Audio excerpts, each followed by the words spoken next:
샬롬, 하나님과 동행하는 새벽기도회 달라스 임마누엘 교회 권성철 목사입니다.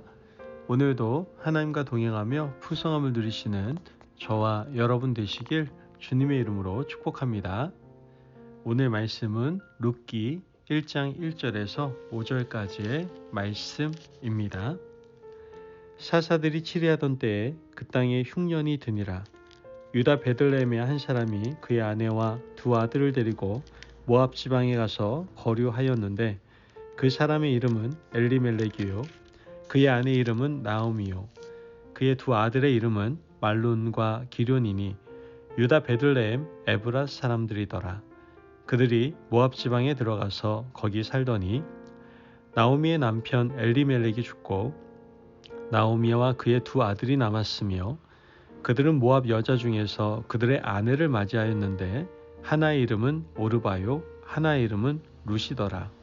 그들이 거기에 거주한 지 10년쯤에 말론과 기련 두 사람이 다 죽고 그 여인은 두 아들과 남편의 뒤에 남았더라. 아멘. 하나님의 말씀입니다. 여러분, 원인이 없이 결과가 일어나는 법은 사실 거의 없습니다. 아침에 자고 일어났는데 몸이 좀 아프다던가 이전과는 좀 몸이 무겁다면 그 전날 무리하게 몸을 사용했다거나 몸살이 시작되었다라는 증거일 겁니다. 몸에 일어나는 미세한 변화, 작은 변화도 보이지 않는 원인들이 누적되어 나타난 결과라는 것이죠.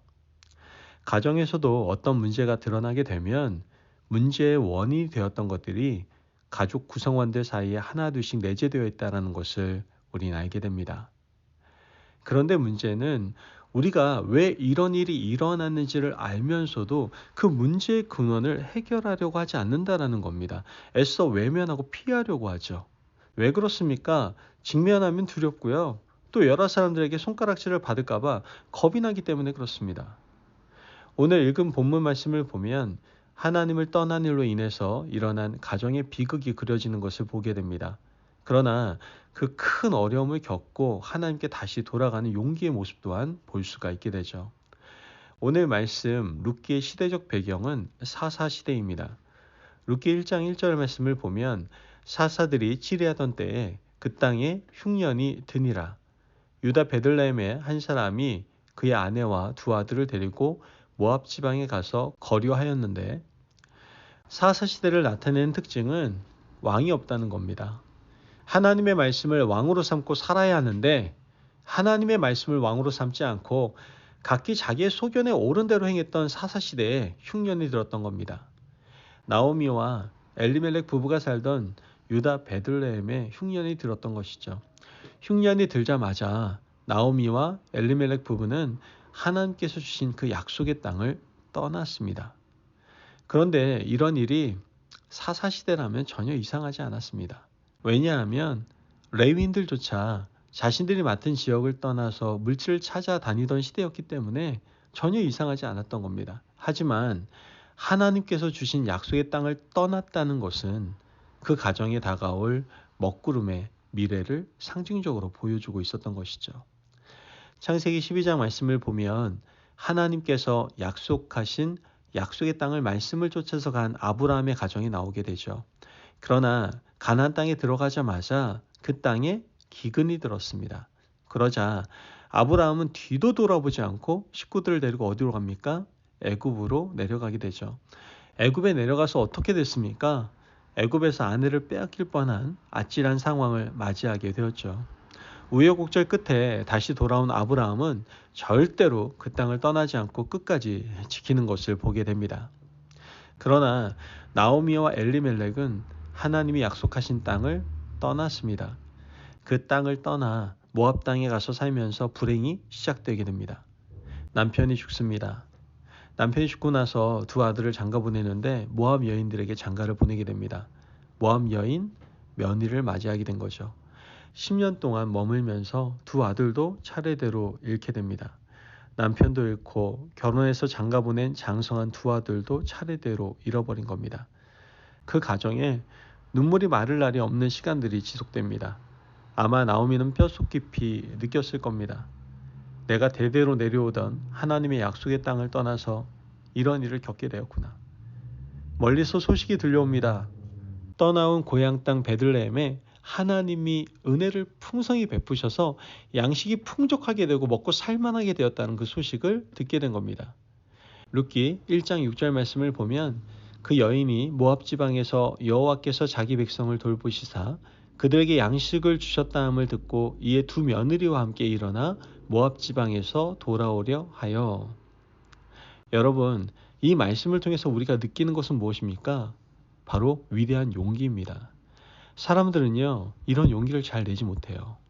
내가 잘못한 것을 알고 왜 이런 일이 벌어졌는지 영적으로 진단되었음에도 불구하고 돌아갈 용기를 내지 못하는 것이 보통 사람들입니다.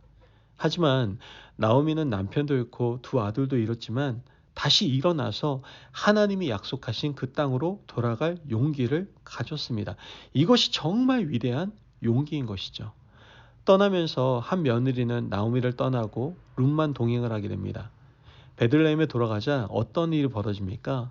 룻기 1장 19절 말씀을 보면 이에 그 두 사람이 베들레헴까지 갔더라.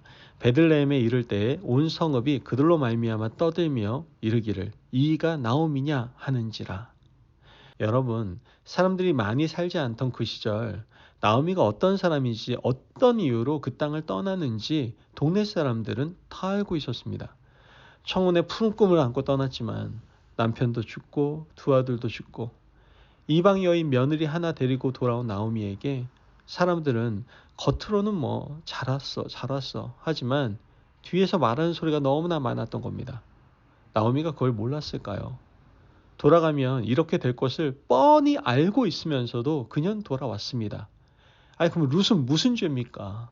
룻은 생전 살아보지도 않았고 한 번도 가보지 않았던 죽은 남편의 고향 땅으로 돌아와서 이런 수모와 어려움을 겪고 홀로 남은 그 시어머니를 섬겨야 했던 겁니다. 여러분, 그럼에도 불구하고 돌아와야 합니다. 떠남으로 일어난 많은 문제들이 돌아옴으로 회복되고 바로 하나님께서 다시 은총을 주시기 때문입니다. 그래서 돌이키는 것이 용기다라고 말할 수 있는 거예요. 우리가 하나님 앞에 잘못된 삶을 살아서 지금 내가 겪고 있는 어려움과 고통과 아픔들이 시작되었다면 어떤 사람들이 손가락질 하더라도 돌아와야 합니다. 사람들의 눈길과 손가락질과 돌아갈 때 겪어야 하는 내면의 고통과 아픔 때문에 돌이키지 못한다면 여러분 평생 그렇게 살아야 합니다. 모든 어려움과 난관을 극복해야 하나님이 주시는 돌이킴의 회복과 은혜를 다시 경험할 수가 있게 되는 것이죠. 그러므로 나오미는 용기 있는 사람이었습니다. 내가 돌아가리라. 내가 그 땅으로 다시 돌아가서 은혜의 자리에서 다시는 떠나지 아니하리라. 이렇게 결단하고 돌아온 나오미의 용기가 룻을 그리스도의 족보에 오르게 하는 귀한 은혜의 단초를 마련해 주게 된 것이죠. 여러분, 오늘 우리도 마음으로만 돌이키지 마시고 다시 돌아가는 행동이 있으시기를 바랍니다. 다시 은혜의 자리로 걸어갈 수 있으시기를 간절히 바랍니다. 누가 뭐라고 하든 사람들이 어떤 말을 하든 그것은 중요하지 않습니다. 모든 어려움과 시험을 극복하고 돌아갈 때 하나님이 주시는 귀한 은혜를 다시 경험할 수가 있게 되는 겁니다. 그러므로 돌이키는 용기를 통하여 하나님께서 허락하시는 그 은혜의 감격 속에 살아가시는 저와 여러분 되시길 주님의 이름으로 축복합니다. 아멘. 기도하겠습니다. 사랑이 많으신 하나님 감사합니다. 오늘도 우리에게 귀한 말씀의 은혜 허락하심을 감사합니다. 하나님, 깨달았다면 그 깨달았을 때 돌이키는 용기를 가지게 하여 주옵소서. 그리고 돌이키는 용기를 통하여 은혜의 자리의 중심에 항상 살아가는 저희들 될 수 있도록 축복하여 주옵소서. 감사하며 예수님의 이름으로 기도합니다. 아멘. 오늘도 하나님과 동행하며 풍성함을 누리시는 저와 여러분이 되시길 주님의 이름으로 축복합니다. 여러분, 용기를 좀 냅시다. 어떤 용기요? 돌이키는 용기를 냅시다. 그 자리가 아니라고 생각하면 여러분 돌이킵시다. 그 돌이킴의 자리 가운데 하나님께서 여러분에게 놀라운 은혜를 허락하실 줄 믿습니다. 말씀 안에서 승리하십시오.